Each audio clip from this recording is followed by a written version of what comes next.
Mais 2 casos de sarampo foram confirmados aqui no estado. Já são 9 casos confirmados só neste ano aqui no Rio Grande do Sul. E todos eles, os pacientes contraíram a doença fora do nosso estado. Neste ano também o Brasil perdeu o certificado de país livre do sarampo. E os números da doença impressionam. Só nos últimos 3 meses foram registrados mais de 4.500 casos em 19 estados. E para falar com a gente sobre esse assunto, nossa convidada de hoje é a secretária de Saúde de Passo Fundo, Carla Gonçalves, também professora aqui da UPF. Seja muito bem-vinda ao UPF TV.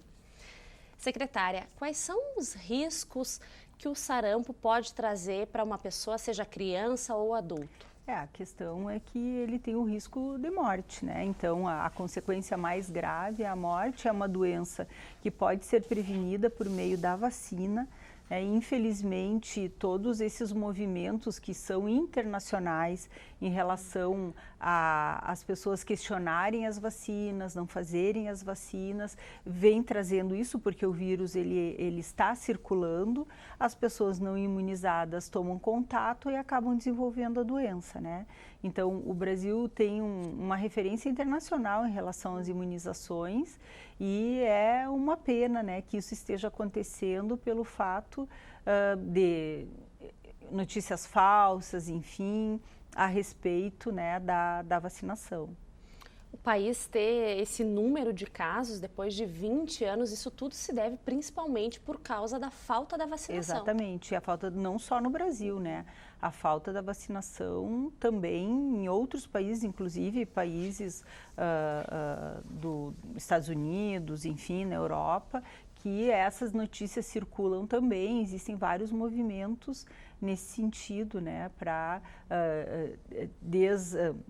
trazendo dúvidas em relação às vacinas e as pessoas não fazendo. Então isso acontece, é questão de tempo, né, para que a doença vá aparecendo, né, nesses espaços. Os casos aqui no estado já são 9, a maior parte deles em Porto Alegre. Sim. Qual é o risco, secretária, aqui para a nossa região?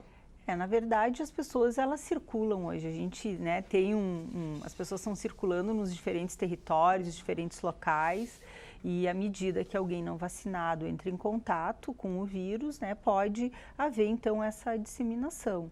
Então, a importância que haja, né, a vacinação. O Ministério da Saúde, então, está propondo uma campanha, né, agora a partir do dia 7 até o dia 25/10, em relação ao sarampo e à febre amarela, porque a gente tem também a questão da febre amarela aí, né, chegando, em especial para as crianças não vacinadas, a partir dos 6 anos de idade até os 5 anos incompletos. O calendário vacinal prevê a aplicação da vacina a partir de 1 ano, mas devido a esse momento epidemiológico, então vai ser dada que chamam de dose 0 a partir dos 6 meses e depois, então, com 1 ano de idade, seguindo, né, o calendário vacinal.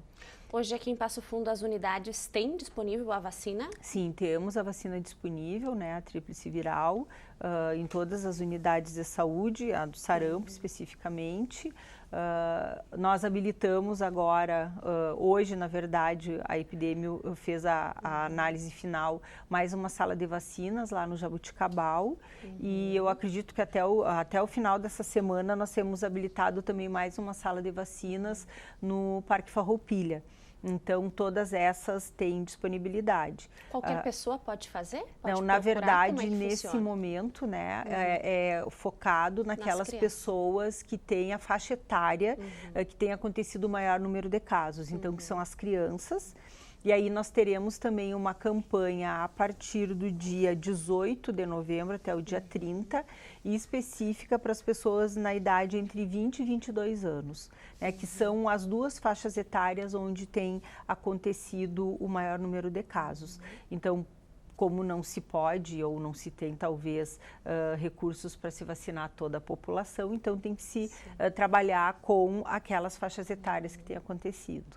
Para a gente lembrar, a maioria das pessoas conhecem os sintomas, os principais sintomas, então, do sarampo, que a pessoa tem que ficar alerta e procurar uma unidade de saúde. Né? Então, são a febre, os sintomas, né, que às vezes podem até se confundir com outras doenças respiratórias, mas as manchas, né, na pele, e é bem importante que os profissionais que estejam atuando nas unidades de saúde, seja na atenção básica, ou então em consultórios particulares, né, identifiquem isso e é uma doença de notificação, né, então ela deve ser compulsoriamente notificada.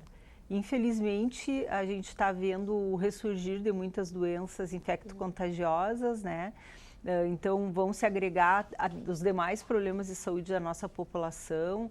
O envelhecimento, as doenças crônicas, são desafios que se tem pela frente, mas felizmente no Brasil a gente tem uma estrutura que vem atendendo, né, a essa demanda. Tá certo. Secretária, muito obrigada pela sua participação aqui no Hora da Notícia. E a gente tem uma boa notícia para dar agora relacionada à saúde também. Certamente.